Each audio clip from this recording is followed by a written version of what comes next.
নমস্কার বন্ধুরা, মিঠাইয়ের সংসারে সবাইকে স্বাগত জানাই। চলে এলাম নতুন আবার একটা ভিডিও নিয়ে। আজকের ভিডিওটাতে থাকছে গরলগাছায় অনুকূল ঠাকুর অনুষ্ঠানে গেছিলাম পুজো দিতে, আর সাথে ছিল মেয়ের প্রোগ্রাম। আপনারা সঙ্গে থাকুন, দেখতে থাকুন। রেডি হয়ে গেছি। বাবা, আমার মুখটা দেখা যাচ্ছে না। এই মা, কাঁচটা কি ঝাপসা লাগছে। আসলে কাঁচটা অনেক বছরের, আমার মায়ের বিয়ের আলমারি। বল, আমার মুখটা বোঝা যাচ্ছে না, হবে না। আচ্ছা, হ্যাঁ, ও আচ্ছা বাবা, যাকে সাজ হয়ে গেছে। যাচ্ছি অনুকূল ঠাকুরের অনুষ্ঠানে, কিন্তু কাঁচটা এতটাই হেজি হয়ে গেছে যে আমার মুখটা বোঝা যাচ্ছে না।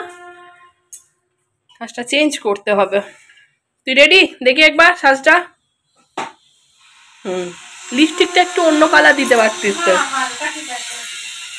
চল তাহলে বেরিয়ে পড়ি, আপনারাও সঙ্গে থাকুন। যাচ্ছি অনুকূল ঠাকুরের অনুষ্ঠানে, ওখানে গিয়ে দেখা হচ্ছে আপনাদের সাথে। বেরিয়ে পড়লাম আমরা যাচ্ছি গরলগাছা কেন্দ্রের অনুকূল ঠাকুরের অনুষ্ঠানে।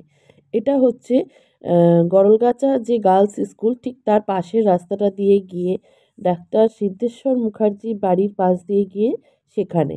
তো আমরা চলে এসেছি। এখানে দেখলাম গলির মুখে ঢোকার আগে থেকে বেশ বড় করে প্যান্ডেল করে অনুষ্ঠান হচ্ছে। তো আমরা গিয়ে আগে ঠাকুরের দর্শন করলাম, তারপর তারপর পাশে যেখানে অনুষ্ঠান হচ্ছে সেখানে গেলাম। ঋত্বিক দাদার বাড়িতে একটা ছোট ঘটনা বলছি। একটা ঋত্বিক দাদার বাড়িতে একটা লাউ গাছ লাগানো হয়েছে। লাউ গাছ লাগিয়েছে ওনার স্ত্রী। লাউ গাছটা খুব সুন্দর হয়েছে, কিন্তু বারবার পাঁচিলে তুলে দিচ্ছে পড়ে যাচ্ছে, বারবার পাঁচিলে তুলে দিচ্ছে পড়ে যাচ্ছে। তো পাশের বাড়ির এক ছেলে বলছে, ও জেঠু, তুমি কোটি কোটি লোককে দীক্ষা দিয়ে বেড়াচ্ছ, এই লাউ গাছটা দীক্ষা দিতে পারছো না? এই লাউ গাছটা দীক্ষা দিলেও তো লাউ গাছটা সোজা হয়ে যাবে। তখন জেঠু বলছে, আমার তো বাবা বুদ্ধি তো নেই যে লাউ গাছটাকে কিভাবে দীক্ষা দিতে হয়। বলছে, একটা লাঠি দিয়ে দিলেই তো দীক্ষা হয়ে যাবে, ওটাই তো আমরা নিয়েছি। আমার মা আমাকে বলে যে আমি যে দীক্ষা দিয়েছি, আমাকে যে দীক্ষা দিয়েছে আমার মা, আমি কিছুই জানি না, শুধু বলেছে যে ঠাকুর একটা লাঠি, এই লাঠি তুই ধরে থাকবি, যতদিন বাঁচবি ততদিন এই লাঠিটা ধরে থাকবি, লাঠি যেদিকে যাচ্ছে তুই শুধু যাবি।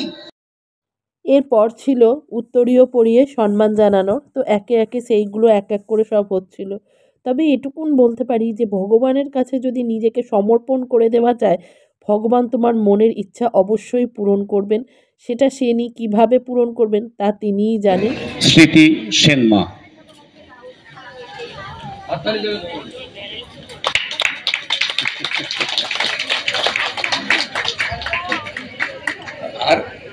আর কেউ বাকি নেই।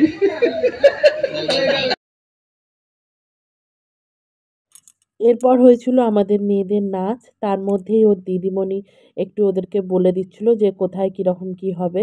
তারপর আমাদের প্রোগ্রামের পর আমি একটু কয়েকটা জিনিস কেনার ছিল, কিনে নিলাম। কেনাকাটার পর আমরা চলে এলাম খেতে। এখানে ভোগ খাওয়ানো হচ্ছিল ঠাকুরের। তো ভোগ খেলাম, আর সত্যি ঠাকুরের ভোগ মানে তো অসাধারণ, তার গন্ধ, তার খেতে সেটা। তো আমরা খেয়ে নিলাম সবাই মিলে ভোগ।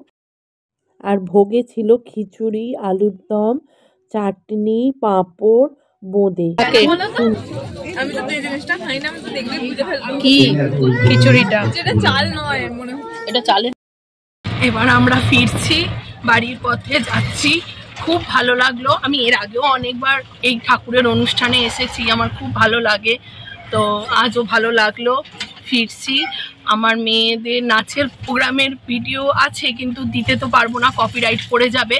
তো যদি আপনারা দেখতে চান তাহলে ঐকথন গ্রুপের সঙ্গে ফেসবুকে জয়েন হতে পারেন। ওখানে আপনারা আমার মেয়েদের আজকের নাচের প্রোগ্রামের সব ভিডিও দেখতে পাবেন। তো চলুন বাড়ি যাই, আবার কথা হবে পরে। চলুন তাহলে ভিডিওটা এখানেই শেষ করলাম। সবাই ভালো থাকবেন, সুস্থ থাকবেন। নতুন ভিডিও নিয়ে খুব তাড়াতাড়ি আসছি।